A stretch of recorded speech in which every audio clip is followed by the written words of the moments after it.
শোনো জব্বর আলী, আমি তোমারে একটাবার শেষ সুযোগ দিতে চাইছিলাম। কিসের সুযোগ? তোমার মাইয়া তোমার নামে থানায় ডায়েরি করছে। আমি তো চাইতেছিলাম যদি উভয় পক্ষ একটা মিটমাট করিয়া লইতো, তাহলে তোমারে এই বয়সে আপন মাইয়ার অভিযোগের ভিত্তিতে হাজতবাস করতে হতো না। কিন্তু তুমি তো দেখছি তোমার কামের লিজ্ঞা বিন্দুমাত্র অনুতপ্ত না। কি তাই তো? কিসের অনুতাপ? যা করছি বেশ করছি। আমি তো মনে করি যে আমার মাইয়া মইরা গেছে গিয়া। আমি আমার মাইয়ারে এই গা থেকে তারামুই তারানোর লিগা যা যা করা প্রয়োজন আমি তাই তাই করব। শুনো কিরণমালা, এই পরিস্থিতিতে তোমার আব্বারে অ্যারেস্ট করা ছাড়া আমার সামনে কোনো রাস্তা খোলা নাই। তুমি কি চাও?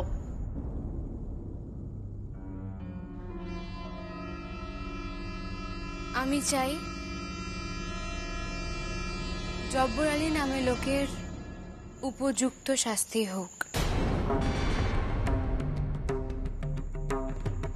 তার এমনই শাস্তি হোক যাতে ভবিষ্যতে তার সারা জীবনে মাইয়া লোকরে অপমান করানোর ইচ্ছাখানি চলে যায়।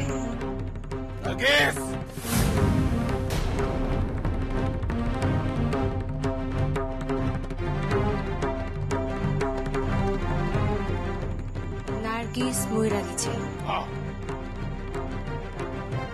বাড়িতে আছে কিরণমালা।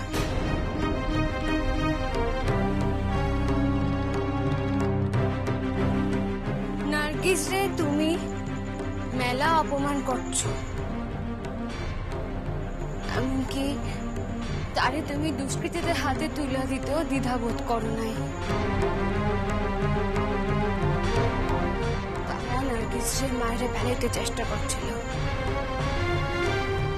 বড়ার জোরে সে বাইচা গেছে।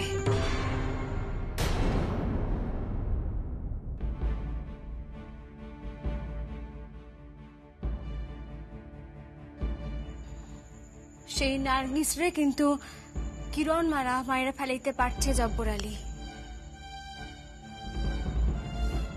তাই আমি কইতাছি, আজ আমার যা করণের সেয়াতে আমি কোনো দ্বিধাবোধ করুম না। স্যার, এই লোকরে আপনি অ্যারেস্ট করেন।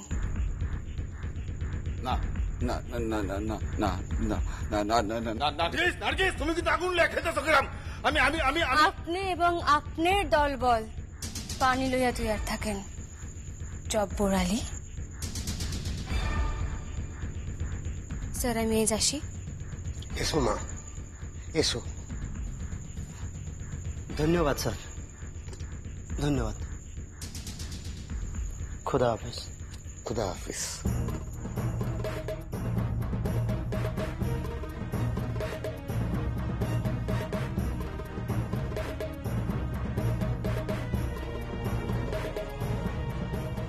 কনস্টেবল,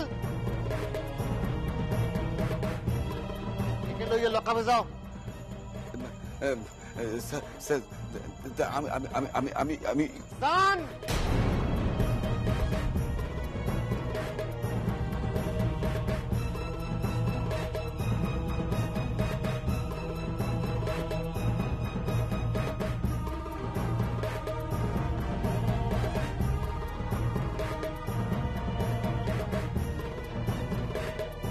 দান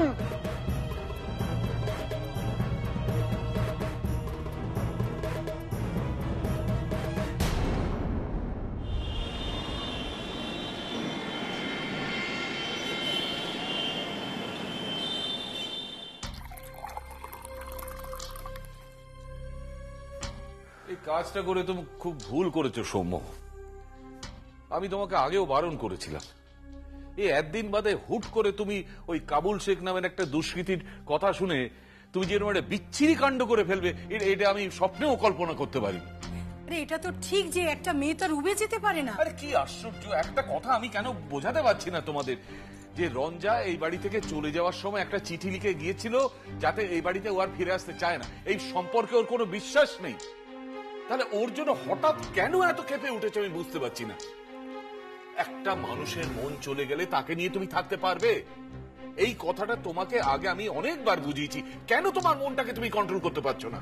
দাদা, আমার মনে হয় আপনি কিন্তু এবার একটা অন্যায্য কথা বলছেন। কি অন্যায্য কথা বলেছি?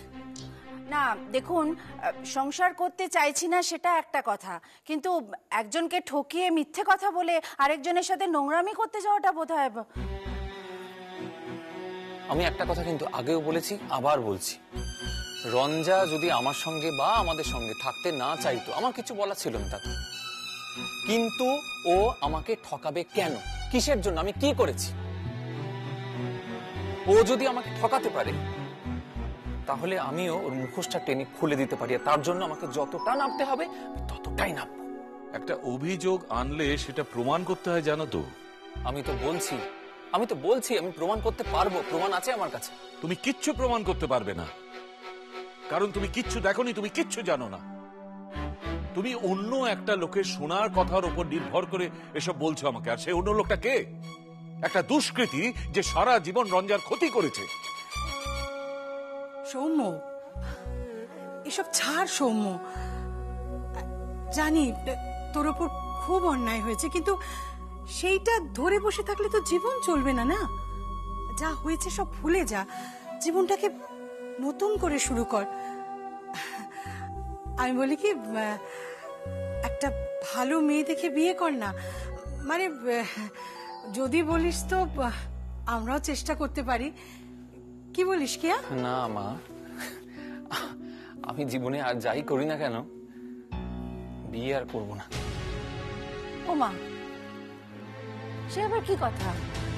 ওরকম একটা বাজে মেয়ের জন্য তুই নিজের জীবনটা কেন নষ্ট করতে যাবি রে? একটা বাজে মেয়ে যে চলে গেছে, কই তাকে তোমরা ভুলতে পারছো না তো? একটা বাজে মেয়ের হাত থেকে উপহাতে পেলে মানুষ স্বস্তির নিঃশ্বাস ফেলে, কই তোমরা তাকে ভুলতেই পারছো না। আর আমি তো দেখছি সৌম্য যেভাবেই হোক তার সঙ্গে নিজেকে জড়াতে চাইছে। মেয়েটা বাজে বলে তাকে গা থেকে ঝেড়ে ফেলে দিতে পারবো না বাবা। আমার তার কাছে একটা প্রশ্নের উত্তর দরকার আছে, সেটা পেয়ে গেলে হয়তো আমি। এই জীবনে কি সব প্রশ্নের উত্তর আমরা পাই? পাই না। তাই ভবিষ্যতের জন্য এই প্রশ্নটা তোলা থাক। কিন্তু তাই বলে তুমি একটা নিরীহ ছেলে, একটা ভদ্র পরিবারকে তুমি হেনস্থা করতে পারো না। নিরীহ ছেলে? হ্যাঁ, নিরীহ ছেলেই তো। আর যাই বলো, অন্তত নিরীহ বলো না। আমি আমার বিশ্বাস থেকে বললাম। না, যদি নিরীহই হতো তাহলে। তর্ক সাপেক্ষ যখন, তখন ব্যাপারটা তোলাই থাক। তবে তোমাকে একটা কথা বলছি সৌম্য, বলা তো যায় না, অচিরেই হয়তো সেই দিন আসবে যখন তোমার কৃত কর্মের জন্য তোমাকে অনুতপ্ত হতে হবে। যদি সত্যি সেই দিন আসে তাহলে আমি নিশ্চয়ই খুশি হব বাবা। তবে তাই বলে আমার বুকের ভেতরে যন্ত্রণা, অপমান এগুলো চেপে রাখতে আমি পারবো না। মুশকিলটা কি জানো? মানুষ নিজের দোষ ত্রুটি দেখতে পায় না। কোন রকম প্রশ্ন করো না কিন্তু, কারণ প্রশ্নের উত্তরটা তোমার কাছে আছে। হ্যাঁ, তুমি খুব ভালো করে জানো রঞ্জা কেন এই বাড়ি ছেড়ে চলে গেছে। কতটা অপমান, কতটা অবিশ্বাস নিয়ে তাকে এই বাড়িতে থাকতে হয়েছে বলো তো? তার কি দায় পড়েছে তারপর এখানে পড়ে থাকা? বিয়ে মানে তো কৃতদাসত্ব নয়।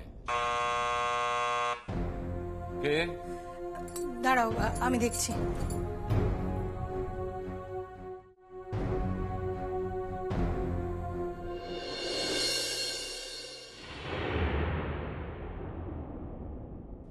আপনারা?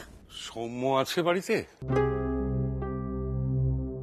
আসলে আমরা একটু কথা বলতে এসেছিলাম আপনাদের সাথে। আসুন আসুন আসুন, ভেতরে আসুন। আসুন। আসুন আসুন,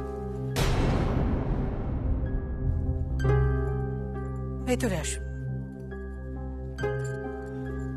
নমস্কার স্যার, আমার জ্যাঠামশাই জ্যাঠাইমা মা আপনাগুলোকে একটু কথা কইতে চান। আপনাকে বাসাখান আমার সিনা, তাই আমি আইতে বাধ্য হইলাম। নমস্কার, আমার নাম জিতেন্দ্র নারায়ণ রায়চৌধুরী। হ্যাঁ, আপনি বসুন। আপনার যদি আবেদন নিবেদন করারই থাকতো আপনি একা এলেই তো পারতেন, ভেবে দেখতাম না হয় আমি। বাড়ির সকলকে এভাবে বদার করার কোনো দরকার ছিল না। সৌম্যবাবু, আবেদন নিবেদন করতে আমি আসি নাই, কারণ আবেদন নিবেদন করার লাখান কোনো কাম আমি করি নাই।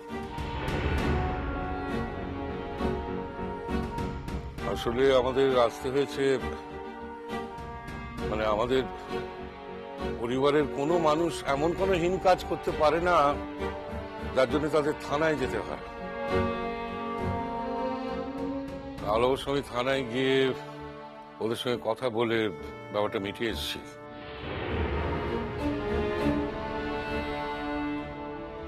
আর এই কথাটাও তো সত্যি যে আমি যদি কাউকে সন্দেহ করে কারণ আমি তার কাছে কিছু বলে আসি, সেটাই সব নয়।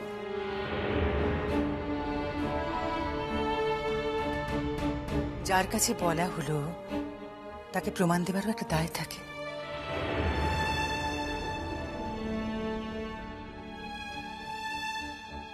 দেখেন, কিরণ কোথায় আছে আমরা সত্যই কেউ জানি না, আমাকে শোনাও জানে না।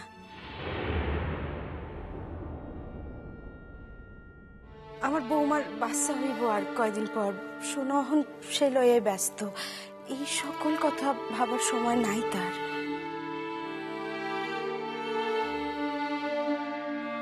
দেখুন, কিছুক্ষণ আগে আমার ছেলের সঙ্গে এই ব্যাপারেই কথা হচ্ছিল।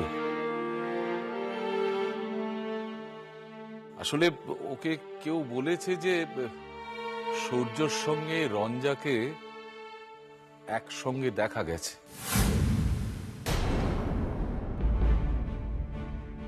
এত ব্যাখ্যা দেওয়ার কোনো দরকার নেই বাবা।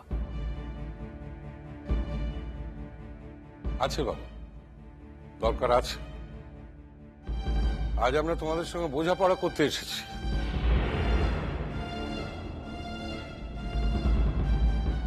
আর এটাই বোধহয় শেষ বোঝাপড়া। বোঝাপড়া? আগে হ্যাঁ, বোঝাপড়া। আমরা প্রথমেই থানা, পুলিশ, মামলা, মকদ্দমা এসবের মধ্যে না গিয়ে শেষবারের মতন একবার কথা বলতে এসেছি।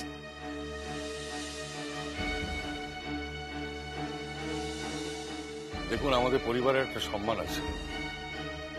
আপনারা আমাদের কতটুকু চেনেন বা কতটুকু জানেন আমি জানি না, কিন্তু আমাদের পরিবারের যদি সব ইতিহাস জানতেন, যদি আর কারো না হোক এই ছেলেটার জীবনের সব কথা জানতেন, তাহলে আপনি আপনার ছেলেকে কিছুতেই অ্যালাউ করতেন না এই কাজটা করতে। আমি জানি। না না, পুরোটা জানেন না। পুরোটা জানার কথাও নয়। যদি কোনোদিন সে সুযোগ হয়, যদি ঈশ্বর কখনো সে সুযোগ দেন, তাহলে সৌম্যকে আমি অনেক বুঝিয়েছি, ও কোনোদিনই কোনোভাবেই আপনাদের আর হ্যারাস করবে না। কিন্তু কোনোদিন যদি এটা প্রমাণিত হয় যে সূর্যর সঙ্গে রঞ্জার যোগাযোগ আছে, তখন সেই দিন আমি তোমাকে নিজে থেকে বলবো, তোমার যা মন চায় তাই করো। দেখো বাবা, কিরণ আমাদের মেয়ের মতো। কিরণের সঙ্গে সূর্যর একদিন একটা পাকা সম্পর্ক গড়ে ওঠার কথা ছিল, কিন্তু সামাও সেটা হয়নি।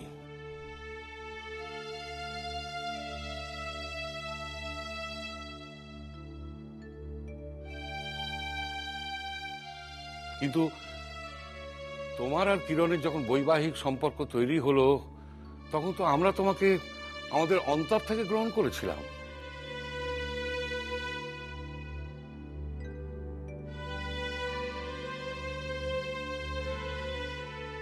তুমি আমাদের বাড়িতে কতবার এসেছো।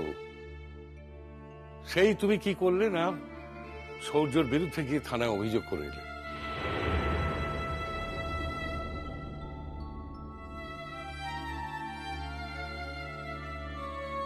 হয়তো তাতে তোমার কোনো রকম বিবেক দংশন হয়নি, কিন্তু আমার হয়েছে।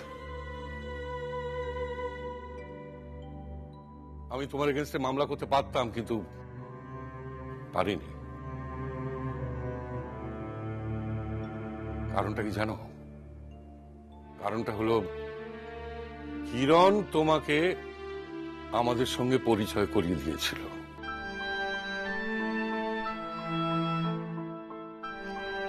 কিরণের অবস্থানটা আমাদের বাড়িতে আজও এমনই।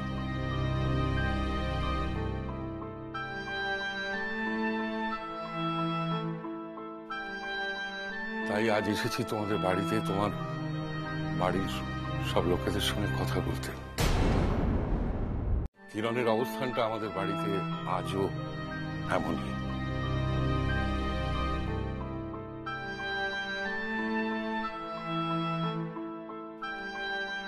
তাই আজ এসেছি তোমাদের বাড়িতে, তোমার বাড়ির সব লোকেদের সঙ্গে কথা বলতে। আপনি নিশ্চিন্তে যান, সৌম্য আর এ ব্যাপারে এগোবে না। মানে যতক্ষণ না পর্যন্ত একটা নিশ্চিত প্রমাণ পাচ্ছে, ততক্ষণ ও আপনাদের কোনো বিরক্ত করবে না। কারণ শম্ভুবাবু, আপনার এখন কথা কই। কিরণের লগে আমি যদি সম্পর্ক রাখতে চাইতাম, তাহলে সেই সম্পর্কের কথা কইতে আমার কোনো অসুবিধা হইতো না।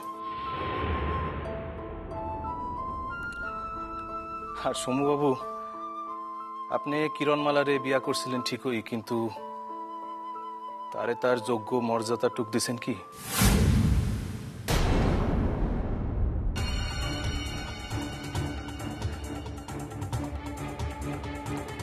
যদি দিতেন তারে তার যোগ্য মর্যাদা, তাইলে পারতেন শম্ভুবাবু নিজের স্ত্রীর সম্পর্কে এইরূপ অবিশ্বাসের কথা কইতে। শম্ভুবাবু, কিরণমালার যোগ্য হইয়া উঠা তারপর তার স্বামীর অধিকার ফলাইলে ভালো করতেন।